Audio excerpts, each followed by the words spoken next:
What's up? What's up? What's up? Welcome to the All Around. I'm your gracious host, Dr. Anthony. Please tune in on Mondays at 6 p.m. for your entertainment purposes. We will hit current topics, old topics, and everything else in between. Be there or be square. Deuces, my loves.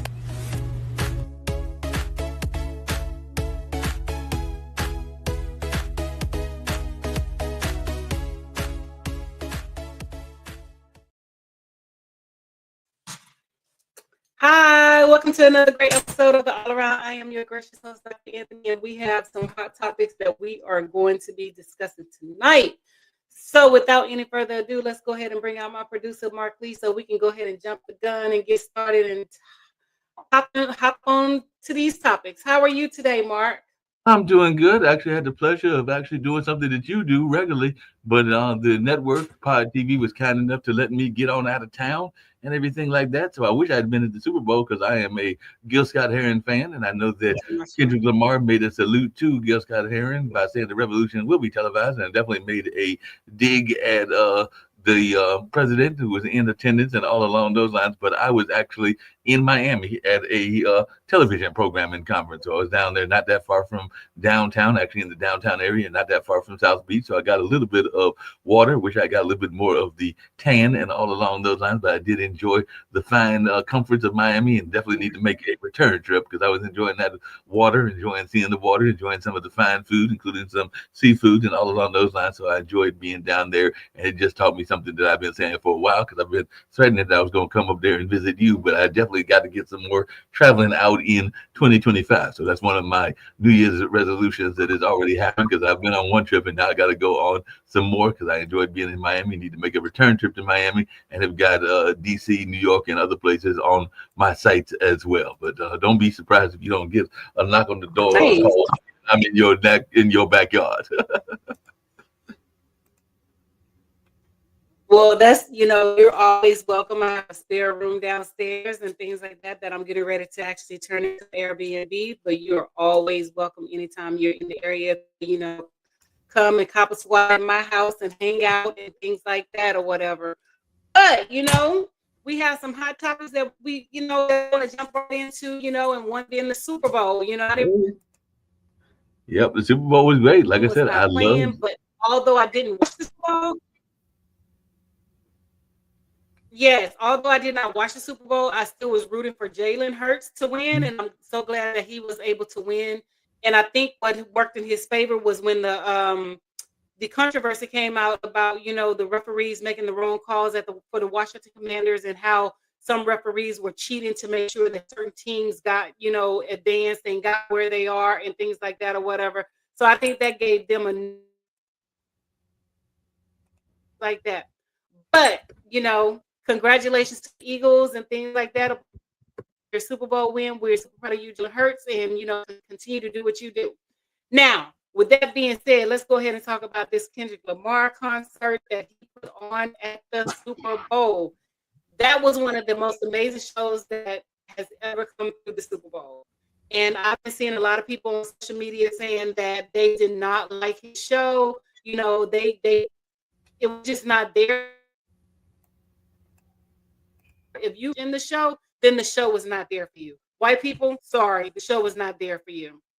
This was not a show that was for, inclusivity and things like that. This show spoke directly to Black America, starting with Samuel Jackson and, Uncle Sam and things like that, going into the Squid Games, going into, each little thing, and hear him teasing about, not like us. So the show to me was an amazing show with a lot of symmetry, a lot of symbolism.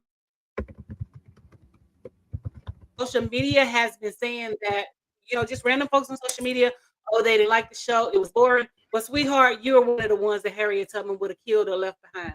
You're not, like he said, you're not like us. The show was meant for, for the culture, for the people, for the woke, for the down people and things like that. And those who got it, got it. Those who didn't, sorry, it just went over your head. You know what I'm saying? So, that was the blackest Super Bowl ever. And when I tell you, we have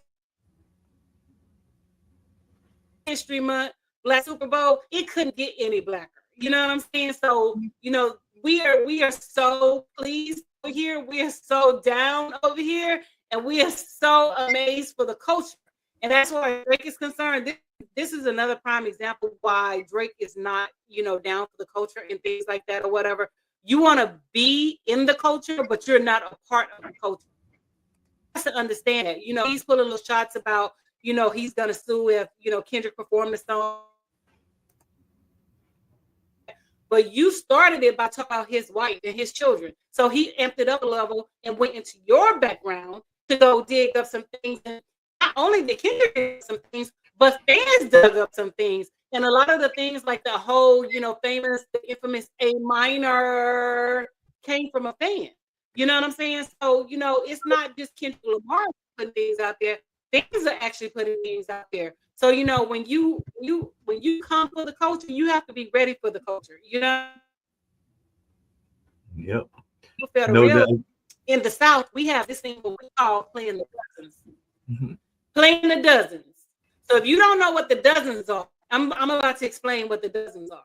So when you play the dozens, that means, because in DC they call it joning. You know what I'm saying? But we're not joning. Because playing the dozens mean that you're talking about everybody. You're talking about the grandmammy, the grandpappy, the, you know, the cousins, the aunties, the uncles, the retarded ones, the slow ones, everybody in the family. There's nothing off limits.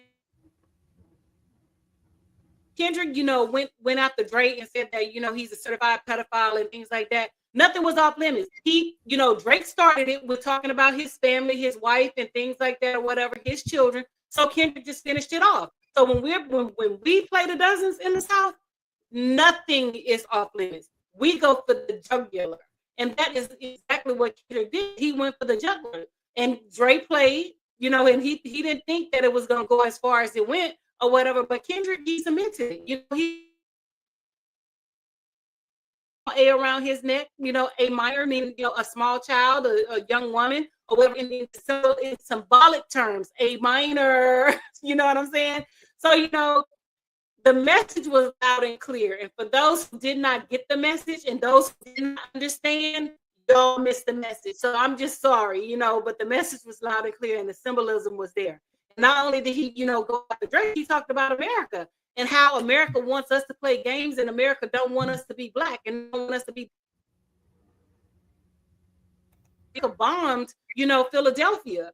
America, you know, tore up Black Wall Street. America bombed and killed people in Rosewood. So we have a long history of America going against his black residents and things like that. And so in Kendrick Lamar's performance at the Super Bowl, you know, he highlighted how America wants us to be, you know, what they perceive us to be as Americans. They don't want us to be a part of the culture. They don't want us to be down with, you know, blacks and act black and things like that.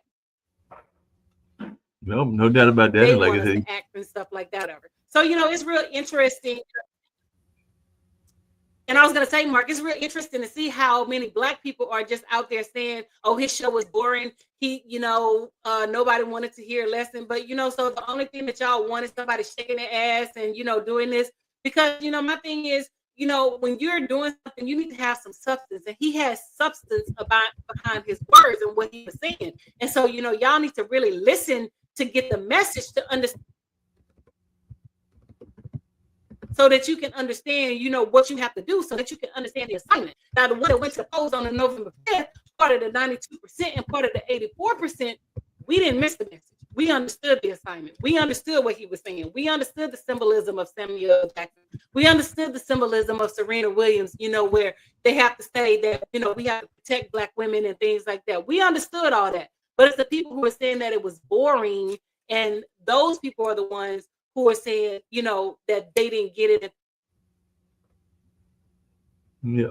You know what I'm saying? This was strictly about black people, the culture, and, you know, being down with us and things like that.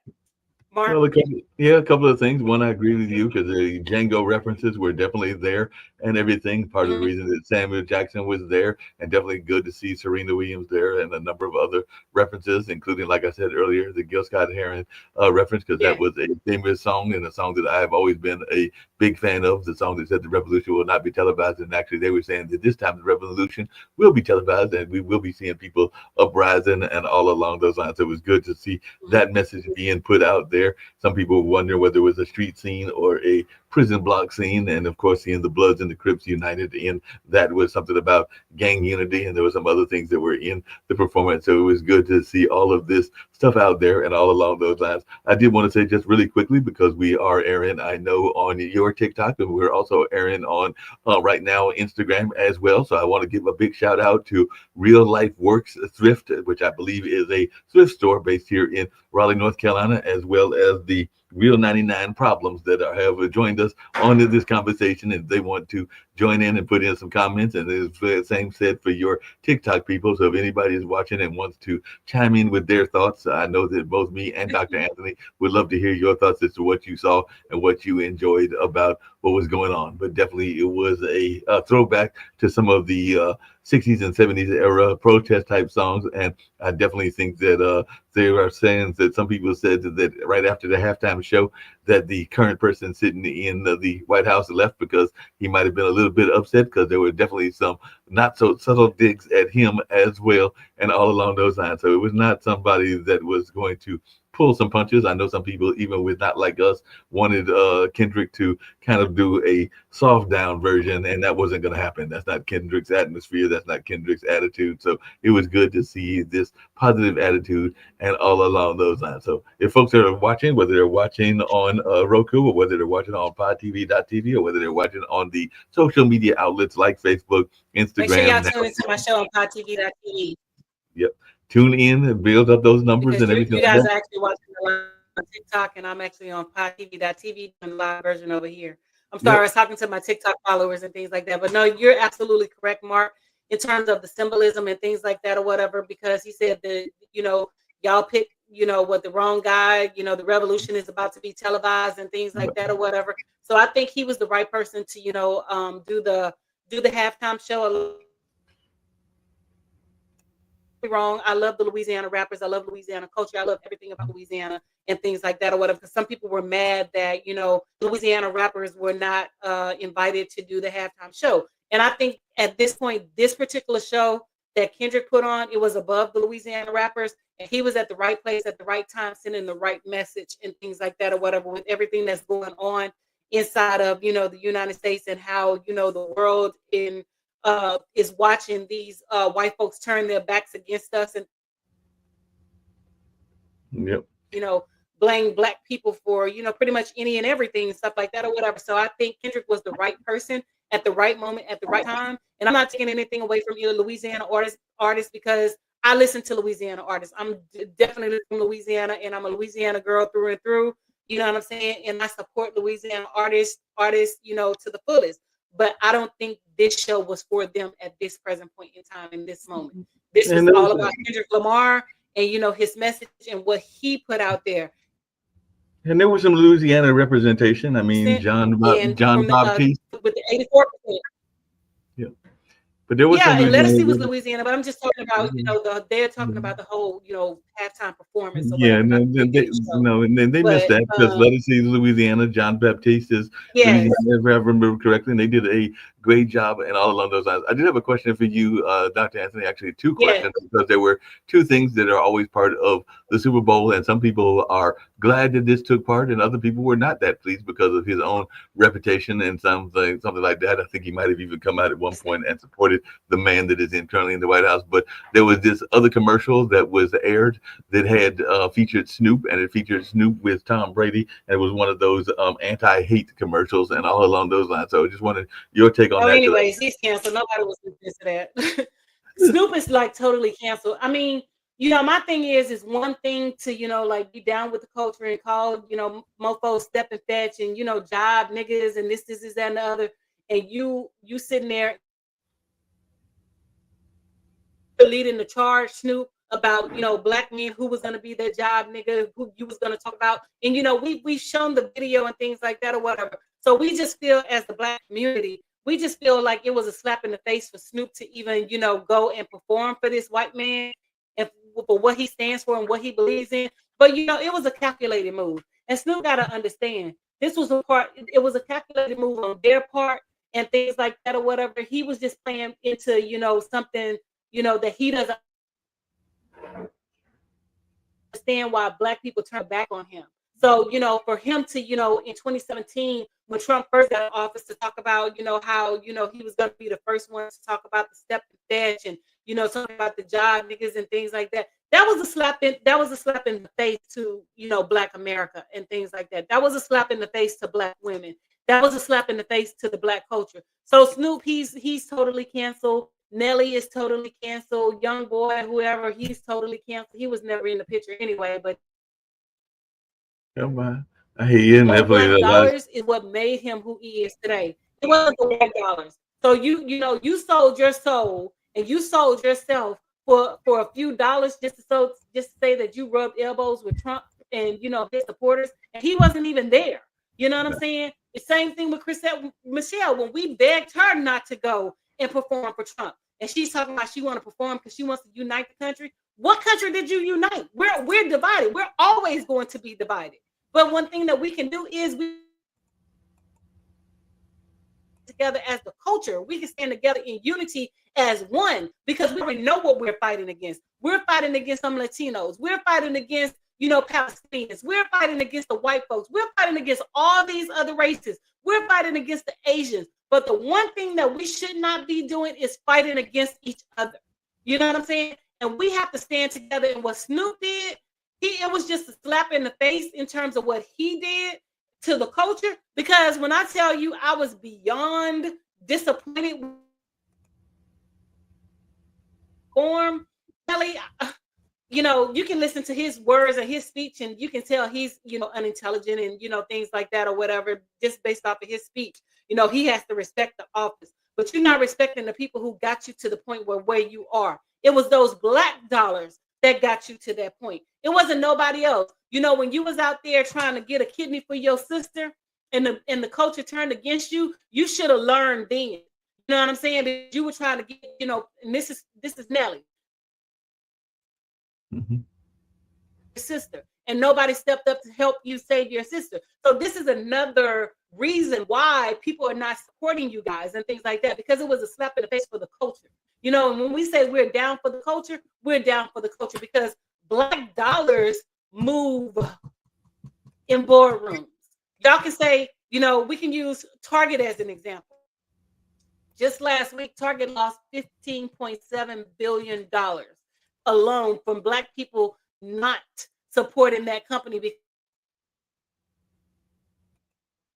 you know, initiatives and things like that or whatever. So people got to understand, you have to stand for something or you're gonna fall for anything. And like my mom and my grandmother always said, all money is not good money. So you sold your soul just to say that you performed at a White House ball and a White House party and things like that. You know, Snoop, Nelly, the other young man or whatever, for what? For what? Because it's the culture that is going to save you. It's the culture that is going to embrace you. Now you getting on social media, you playing gospel music. Nah, nigga, don't play gospel music now. You should have been playing gospel music when your ass was up there performing for Trump. You know, so now you have to deal with the repercussions of your actions. This is a consequence of your actions. So no, we're not trying to accept you back into the black community because it was a slap in our face that you went up there and you performed for that white man when you already know that this white man don't like black people. This white man don't respect black women. This white man does not have an ounce of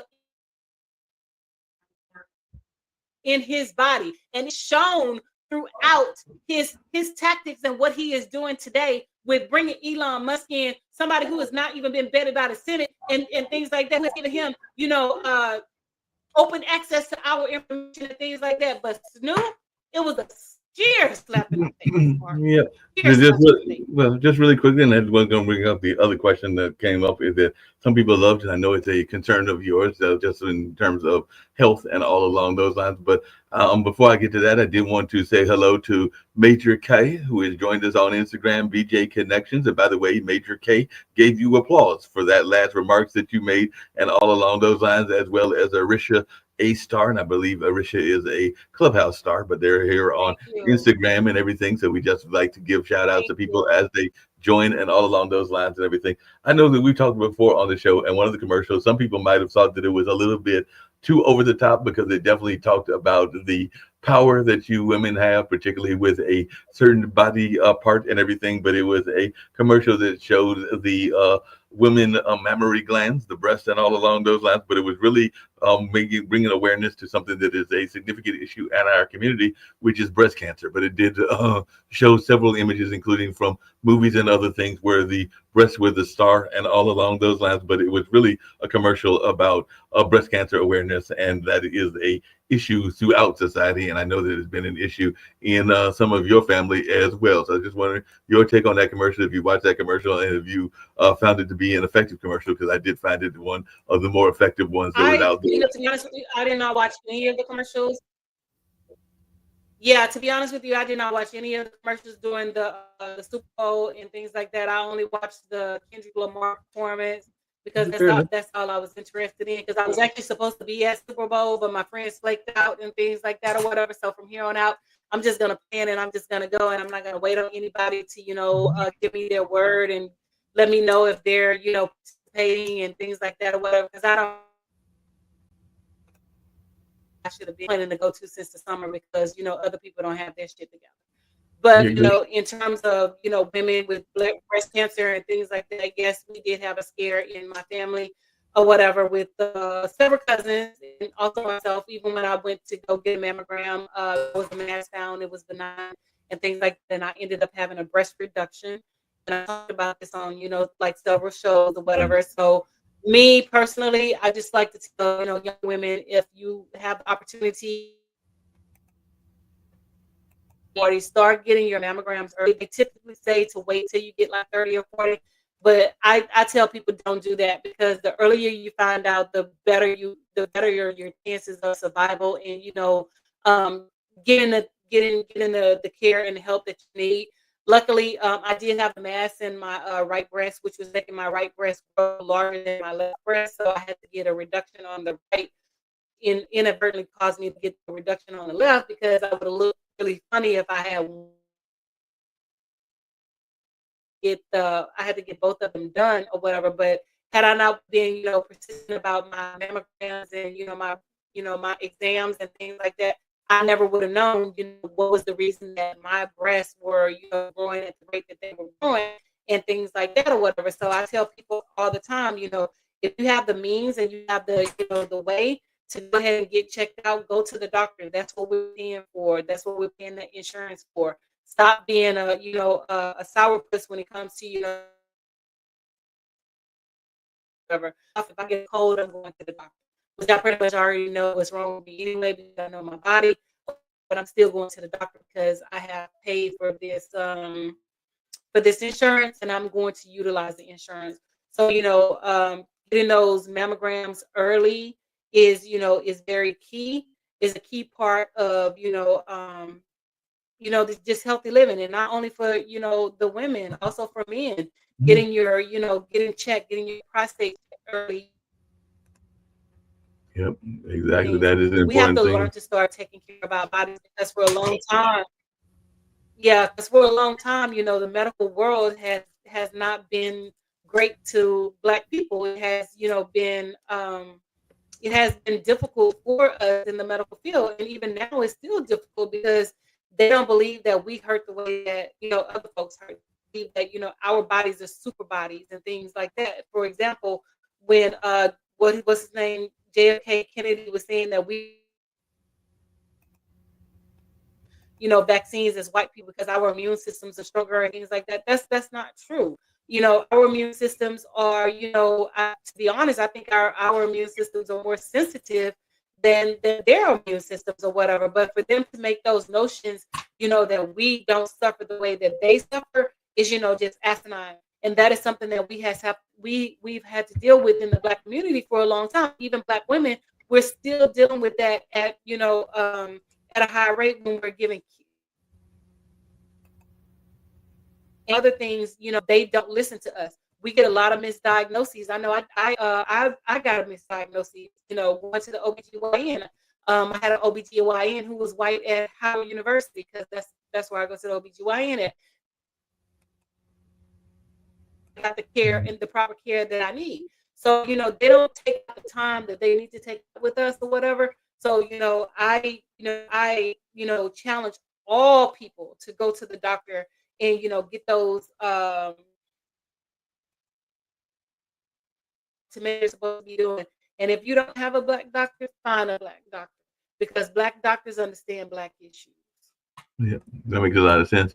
Just really quickly, it was fun. I know you weren't watching them and everything, but I'm not saying that I was a big fan of the show, but I did love the scene that was the fun scene and the joking scene from When Harry Met Sally. And that was another one of the commercials. There was a play on that, because I think whatever the product was, that was having them do that same fake situation that happened in the restaurant. That was the famous scene from When Harry Met Sally. So it was good to see a cultural scene recreated for a commercial and made me laugh and everything, because I do remember that scene when the woman faked the orgasm in the middle of the restaurant. So they used that as a part of one of the more effective commercials and all along those lines. But definitely that was just enjoyable. And a lot of people, speaking of coming back to the Super Bowl, were glad that for the first time ever, no matter who you were rooting for, and it does sound like you were rooting for Justin, this was the first time that we had two African American quarterbacks going up against each other and all along. Sorry, Mark, you blanked out. I don't consider him African American. I don't consider him Black, because he supports Trump, and it's clear that his wife supports Trump and things like that or whatever. So again, they're not like us or whatever. So I never was rooting for him in the first place, because it's clear that there was clear indication that the referees have been cheating for him for a long time, and things like that or whatever. So it was never support on my side for him in the first place. Said I'm not an Eagles fan or whatever. I am a Saints fan, but in this instance, I was an Eagles fan. I was rooting for him hands down, because he deserved everything that he received. He deserved the fame, the notoriety. He deserved all of that. He deserved the MVP, because he did what he was supposed to do. He was on top of his game. He represented well, and he went out there. He showed up and he showed out. And he handled his business and No, things like that. he definitely handled Yeah. his business and all along those lines. And some people are like you; they don't consider him that because of the mixed race and everything along those lines. But there were folks that were making this notion that they were the first time ever. I did have a friend of mine that was upset because they wanted Baltimore to be there, because then they said we would have had four African American quarterbacks in the playoffs instead of the way that it went and everything. Because unfortunately, Lamar did not make it, and I don't think Lamar made it and got voted out in terms of the most valuable player and all along those lines. So there were some people upset about that, but I do know some people, including a friend of mine, that wanted all four of them to be there. And unfortunately, that did not happen for those that wanted it and all along those lines. And now people are gearing toward college basketball. I know that my alma mater, who is coached by a brother, Shaka Smart, and all along those lines, did not do that well. We're in the middle of a 3-game losing streak. Hopefully we can kick that losing streak tomorrow evening, because I am tired of the losing streak. But we do have a good team, and we'll probably still get a good ranking in the big dance and all along those lines. But it was fun to hear that comment. So Mark went out for a second. So he was saying that we had two Black quarterbacks. I don't consider the other one Black. Border, and he hadn't made any qualms about it. So yeah, like they say, all kin folks and all kin folks and our skin folks, all skin folks and our kin folks, or whatever the old adages and things like that or whatever. So I definitely don't consider him Black. He definitely takes up on the white side and things like that or whatever. But Jalen Hurts, congratulations to you on being named MVP, and you going out there handling your business and showing the world what you are actually about and things like that or whatever. your engagement, your beautiful black soon to be bride and soon to be wife and things like that or whatever. We support you and we commend you in your efforts and your stand up, behavior and things like that or whatever. So yes, we are definitely commending to you. So Mark, I don't know if we discussed the Grammys and things like that or whatever. They were clutching their pearls, when Beyonce won the album of the year for Cowboy Carter for country,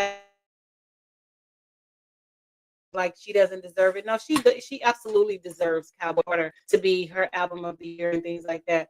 The sales were through the roof, the download was through the roof. She made history with the downloads. Her songs and things like that or whatever. She also put the spotlight on black cowboys and black country music singers and things like that or whatever. Their support went up to like over 100% as she was as she highlighted whatever Shabusi, Tanner Adele, and the other ones who performed with her and things like that or whatever.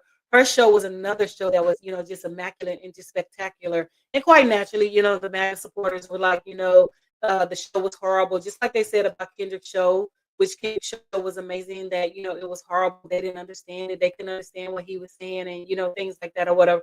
Baby, shows were not for you. This is strictly about black people business and things like that or whatever. It was not meant for you. Okay, so Cowboy, not like us, it was not meant for you. And we said not like us, you're not like us, and things like that or whatever. So we've been making strides all February and things like that, whatever, because it is Black History Month, and we have been Yeah, making speaking of strides. Black We history, cannot get any blacker, Mark, and I am so you happy know, like I about said, that. I was a fan of Gil Scott Heron. Have been a good fan of Gil Scott Heron ever since my parents had their radio station back in the '70s and everything like that. Actually, I had the pleasure of meeting his daughter, Gia, I believe it is, during the Clubhouse era and everything during the pandemic, and might even have to see if we can get Yes. her on this show at some point and all along those lines, because I'm sure she was probably positively influenced by that as well, because I think she's in the West Coast just like Kendrick is, and of course we lost Gil Scott not that long ago, like maybe a couple of years ago and stuff like that. So that was very interesting. Like I said, going down to this conference that I was at in Miami was about media and everything. And I did meet some brothers, including a brother that has a Caribbean wrestling network and all along those lines. But apparently on February 1st, 1995, 30 years ago, two middle-aged African-American entrepreneurs bumped against a digital divide that separated black people from modern technology. They burst through spectacularly, and the divide was not merely black and white. It separated aware and ignorant, educated and poorly trained corporate and workers, and looked like we as a people were stuck in the bad side of that. So Ray O. Harris and Stafford L. Battle self-published a book entitled The African American Resource Guide to the Internet. This was perhaps the only publication focused primarily on the internet for black folks at that time and everything like that. But it does seem like we're still in the middle, and I know you're involved in this space in the world of internets and technology, where this internet divide is still happening in our society. I know we've got some black stars that are part of the you know influencers and stuff like that, but in terms of the digital divide, it is definitely out there. And apparently Stafford Battle is an Afro-futurist, and his published websites include staffordbattle.org and afrocyberspace.org, as well as sbattle.com. But as one in the education space, I was just wondering your thoughts on this digital divide, because we are still in the middle of a digital divide, and our people are not always doing as much as we probably should in the AI digital world. But you are in that space, so I just wanted your take on that. Well, the digital divide has been going on since, like forever. And I don't think it's really necessarily about the AI. It's about getting people connected to the internet and things like that or whatever. And so we still have places in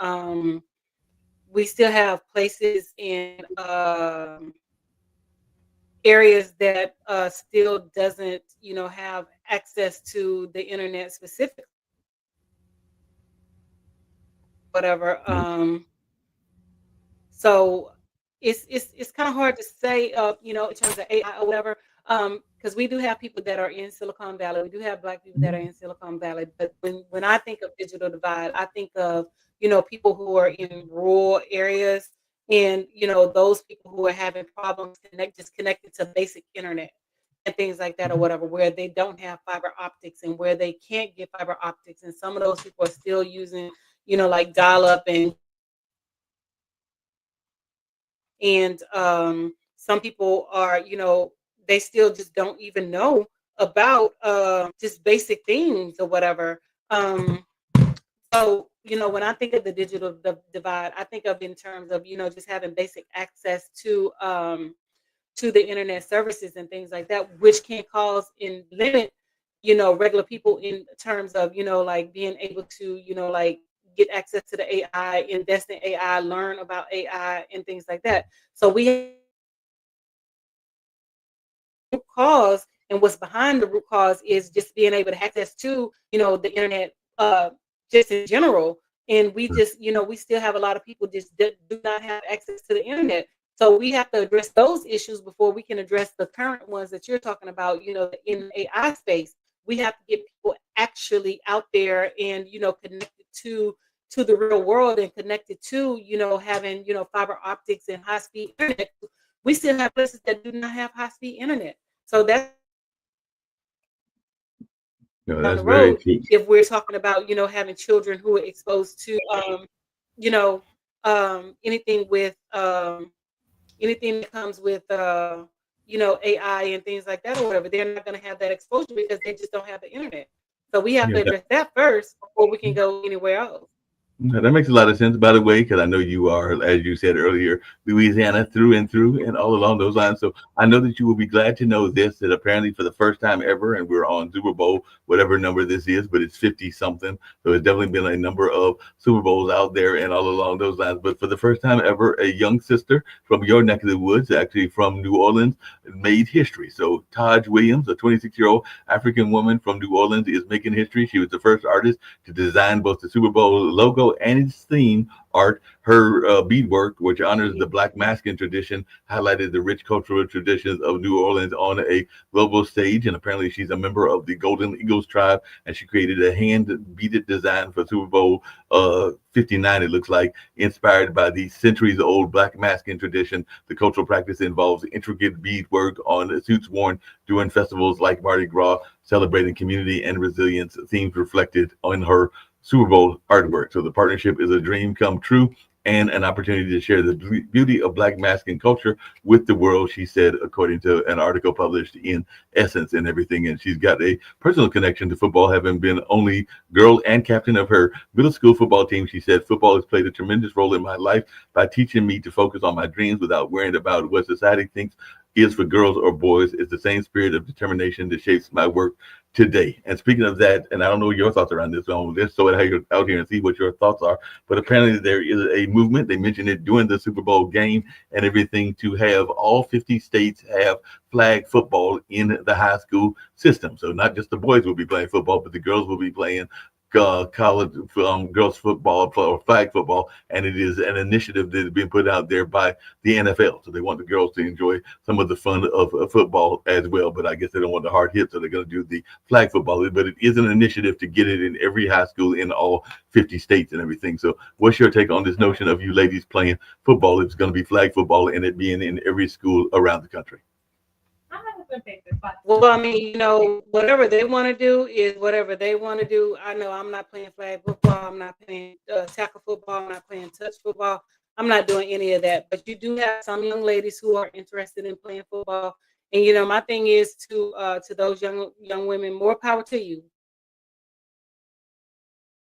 Whatever. But as far as it being a sport in all of the 50 states, if that's what the children desire, then I'm all for it. But if the children are not desiring that or whatever, then we shouldn't push that agenda.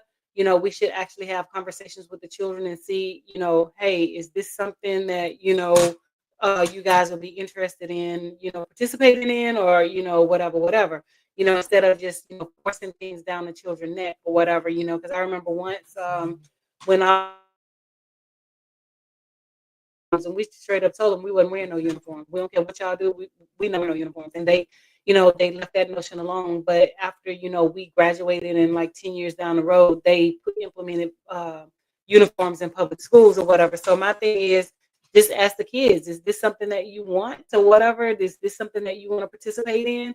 You know, because like I said, I'm not doing it. So, you know, hey, if the kids want it, then, you know, I'll support it. But if, you know, they don't, then, you know, we need to listen and we need to take account to, you know, things that they participate in, you know. Mark. You're on mute, Mark. There you go. I can't hear you.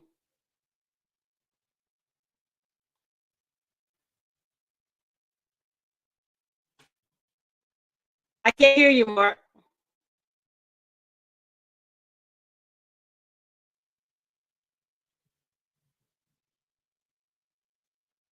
I'm sorry. So Mark is on mute and we can't hear him and things like that or whatever. But you know, like I said, if this is something that the children want, they want flag football in, you know, all the schools and make this an opportunity that both, you know, young men and young ladies can participate in, you know, hey, I'm all for it, you know, whatever make your boat float. But like I said, as far as me and I'm concerned, you know, I'm not into it or whatever.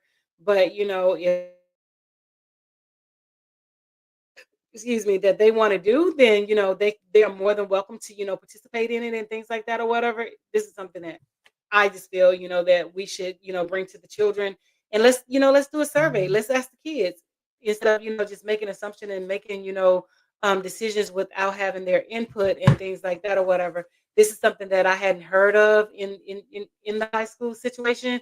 Although I, you know, teach high school and I used to be an AD in the middle school. AD is the athletic director.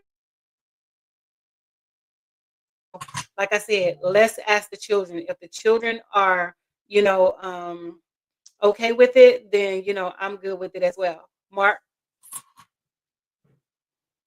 The computer. Can you hear me now? Can you hear me yes, now? I can hear you now. Okay, I Yes, get just something was going on with the computer and everything. I know you're not a big fan of the Kansas City Chiefs, but I do have another question based on one of the other things that you talk about, which is this whole notion of interracial relationships and everything. Because apparently Saquon Barkley's fiance Annie Congdon got under fire before the game because I made a comment on her.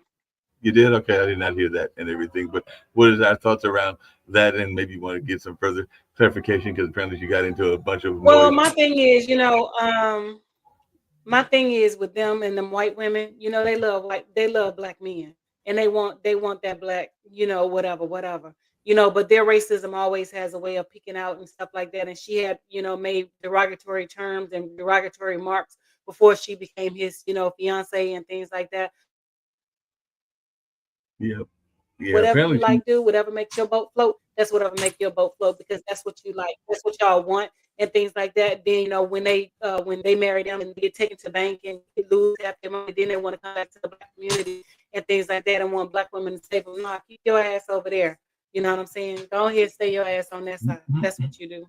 Well, apparently she was involved in some of the cultural things in our community because apparently it's part of the controversy was that she was involved in an online conversation, including one where she participated in a hashtag game, writing "replace a Disney movie with Nah, the Cheetah Nah." And in another incident, she quoted Kanye West 2005 hit "Gold Digger," responding to a post with "She ain't messing with no broke that N word." And she later repeated a similar line from the song, further fueling criticism. In yet another post, she wrote, "I thoroughly enjoyed calling my mom that N word," and everything like that. So apparently she's trying to co-op and do cultural appropriation. Because one of the things that went on this weekend is a friend of mine had gone up to Memphis and they had gone up to Mhm. a blues competition and they were actually frustrated because in this blues competition there were white folks that were imitating black voices in order to sing in the blues idiom and be part of the blues competition, and they didn't know how to mic African drums, even though African drums, like with Taj Mahal and others, is part of the blues and the blues culture. But even the gentleman that was doing the blues production and was doing the contest did not know how to mic those particular kinds of mics. He just knew how to mic the standard drums and snare drums. So I just wanted your thoughts maybe around cultural appropriation because we're still seeing it being very active in society. We even saw sometimes that president tried to borrow some of the things from our Well, the thing society. about cultural appropriation, Mark, Mhm. they Yes. don't borrow anything, they steal and they take. You know what I'm saying? Just like, for example, country music. Country Mhm. music was started by black artists and things like that, but they have stolen it and whitewashed it throughout the years that they think that they have white people thinking that this was something that they started, which is clearly not. We've always had black cowboys. We've always had black country music and things like that or whatever. So they always appropriate the culture. They always steal ideas. They always steal our dance. The white people were getting paid, significant amount of money more than the black creators, and the white people were stealing their stuff. That's why they had to come up with ways to protect their content, protect their dance move, because the white people would study their dance move, do their dance moves, and get paid way more than the black people who actually created it. So there's nothing new about the cultural appropriation and things like that. But they want to always say, they want to gatekeep their spaces and things like that. That is not your space. We started it. Y'all stole it. Y'all whitewash. But Whatever. Dr. So Anthony, it's just real interesting. Yes. but I was going to say it's I'm interesting you sorry. said Go that. ahead. 'Cause it's interesting you say that because yesterday there was a young lady that was having a birthday party here at the cultural center for her 2-year-old, and there was an older gentleman, probably a little bit older than me, so it might have been late 60s or early 70s, but he was talking about the nature of how this society was built, and he did give the Chinese some credit for the railroads and everything like that, and he did give, of course, the migrants some credit for some of the farms, and of course, what we did in terms of the major farmland and everything. But he actually brought up something that you just brought up, which is the notion of cowboys, because originally in American history, white cowboys, if you watch some of the old TV shows, you will see that they were called cowhands, while the black cowhands were the ones that were called cowboys because of the whole notion of boys and everything. Correct. So contrary to the homogeneous imagery depicted by Hollywood and history books, cowboys of color had a substantial presence on the Western front, and we know that even from some of the movies like Posse and everything like that. But the black cowboys faced discrimination economically and socially, similar to the rest of the country. And in old Western movies,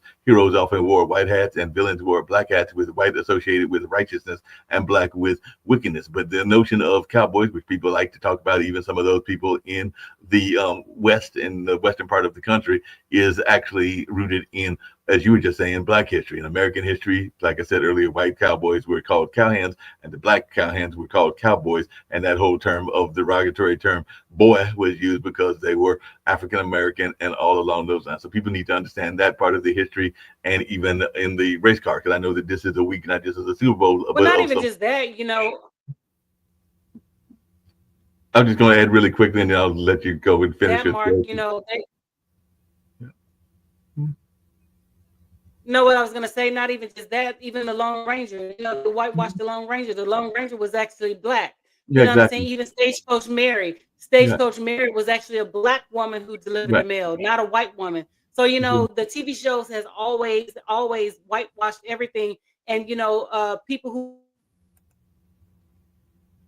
those are the ones who are, left, out in La La Land, even when, we can really back into the Super Bowl when Kendrick was on there with the imagery and things like that, giving us a historical lesson and teaching, about, things that we're going on, that's happening today and that's going on right now or whatever. People talking about his show was boring. You know what I'm saying? The show was not meant for you, sweetheart. You would have been one of the ones that Harriet Tubman had to kill and leave behind, because your ass would have went back telling Massa, they escaped.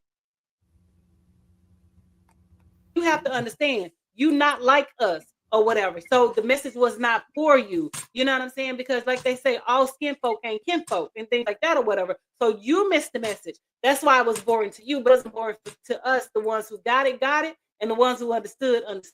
You know what I'm saying? So, without that knowledge base of, black history, black American history or whatever, a lot of people are lost, and a lot of people don't understand, when you have artistry like Beyonce that's coming through history about her songs and things like that. Kendrick Lamar, who is teaching history and teaching symmetry and, about starting the revolution and things like that through his work and his songs and things Right. like that or whatever. So people just got to understand, you need to go back and read. You need to enlighten yourself so that you can understand your own history. So you can stop being out there, trying to put mayonnaise on it and whitewash it with these white folks. Go ahead, Mark. No, I was just going to say, because the other thing that's getting ready to happen is not always in our society and everything like that. But in celebration, because in the other thing that's going on in society this week in the month of February, in addition to Black History Month, is NASCAR, and there are several major races that are going to take place. And in celebration of Black excellence during Black History Month, NASCAR has unveiled a three-part docuseries called The Brotherhood of NASCAR, highlighting the stories of 5 African-American pit crew members from Chip Ganassi Racing, and it focuses on their relationship on and off the racetrack. The first of 3 episodes was released on NASCAR's YouTube channel and highlights their preparation leading into the 2021 Daytona 500. But it is looks like a majority or a 5-member pit crew members: Mike Madcliffe, Jeremy Kimbrough, Kenyatta Cap Houston, Jonathan Tig Willard, and Marshall McFadden, each on taking on various roles for this particular racing group and everything. But as they said, the work will never be over as NASCAR continues to make strides with diversity, fighting social injustice, and ensuring an inclusive culture for all.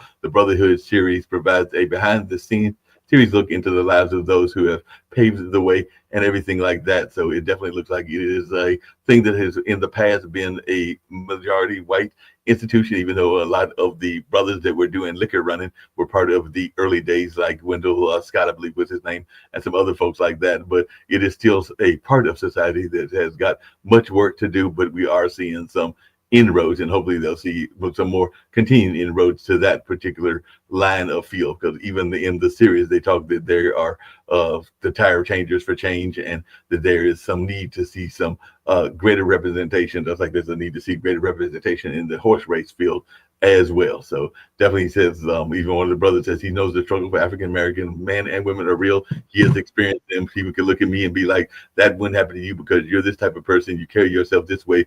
You made a life use, and said, I have to tell them, you don't know what I've been through. You don't know what I've done in my life to get where I am right now. So he is in his 16th NASCAR season, serving as a tire changer on one of the top racing cars and everything like that. So just wanted your take on some of these folks that are sometimes even coming from the world of football, because it looked like one of them came from Appalachian State and another came from Clemson, but they are trying to make a difference in a sport that in the past has been very whitey white. Well, that's one of that I was about to say that's one of those sports that has continued to be white washed and white owned and things like that or whatever. And they have consistently tried to keep us out, even with Bubba Wallace and things like that or whatever, the NASCAR driver and stuff like that. But like I said, they're always trying to keep us out of venues and areas that they feel that we don't deserve to be in. Just like with Dawn Staley, she doesn't deserve it. What she doesn't deserve. This woman built her program from the ground up all the way. And I know we're talking about the NASCAR, but I'm just using it as an example.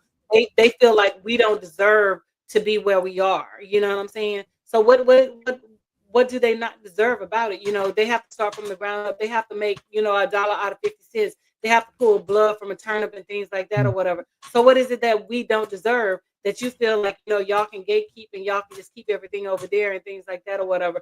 So we still have a long road to go, and we still have to continue to fight because we're still having a lot of firsts and things like that or whatever. So it's just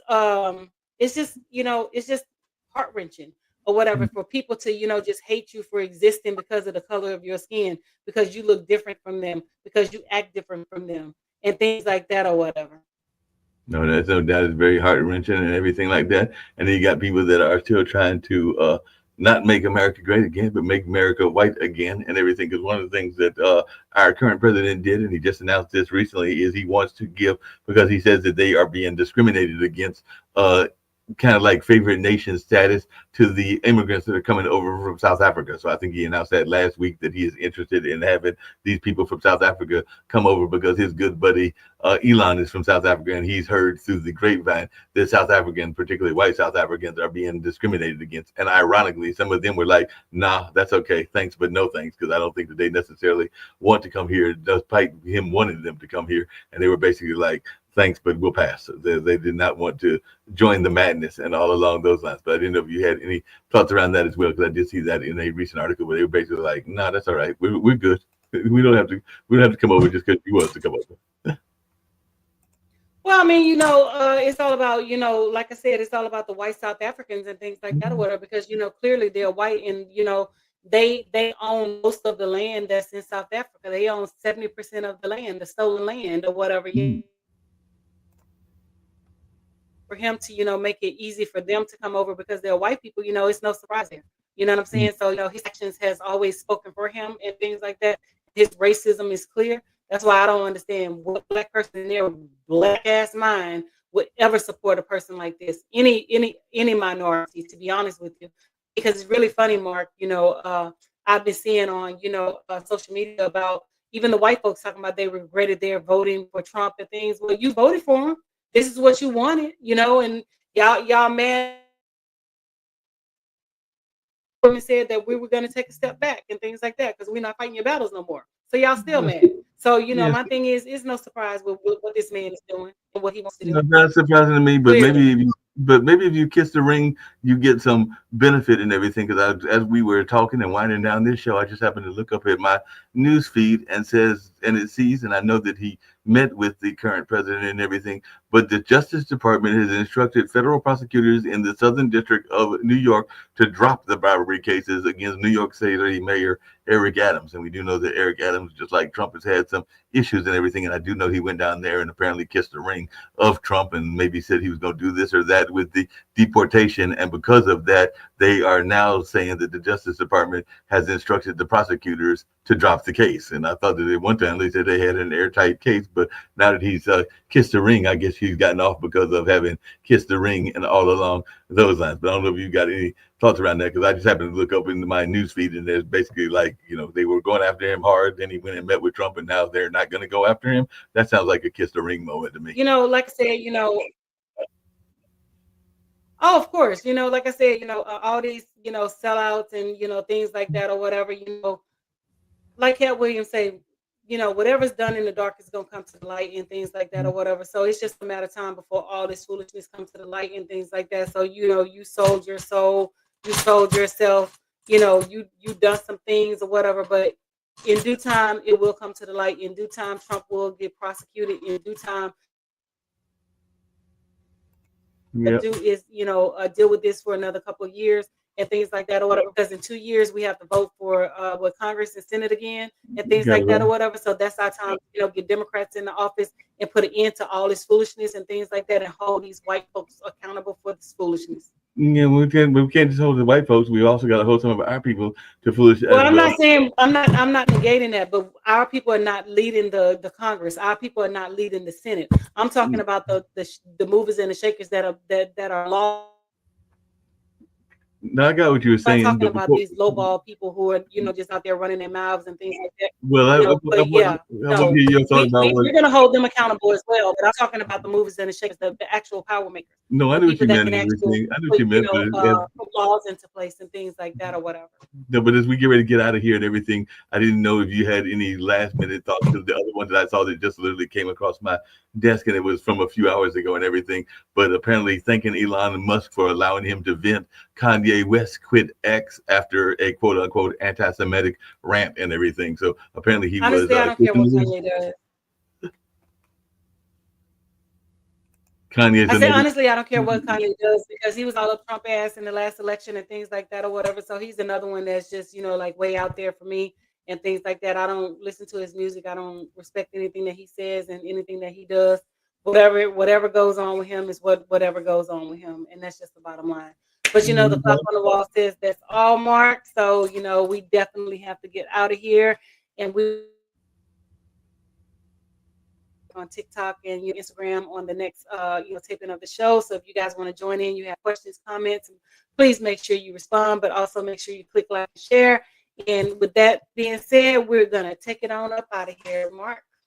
We're going to get on out of here. What I was going to tell Dr. Anthony is that when I went to Miami, I actually had the pleasure of meeting the leaders of Amazon and the leaders of Roku. So hopefully, because I just got an email from one of them, we'll be seeing them help us get some of these top rankings. But I did meet some of the actual leaders. The head of content, which actually creates a lot of the material for Roku, was one of the guys that I met. And then I did meet the lady that's in charge of Amazon. So hopefully I can help them get this show, as well as some of our other shows, up in the charts, not just in the Pod TV charts, charts, but in the charts of Roku as well. So it was definitely a pleasure meeting them. And I had an email from one of them earlier today where he wrote me back after I wrote him saying how much I enjoyed it and how much we give them a shout out, meaning that we are proud to be part of the Roku network and would love them to help us get even higher and all along those lines. So it was a pleasure meeting David Allenberg as well as Kelly. I think her last name was Day, and everything that was the leader of Amazon as well as some of the leaders. Nice. So I look something like that. So on that note, I look forward to working with them, and I look forward to, bringing our show to Roku and Amazon and, getting it out there. I mean, because we're already, worldwide and things like that, but bringing it closer to home and, on these local platforms. So I am excited about that and looking forward to moving forward. And with that being said, Mark, take us on out. We get on out of here.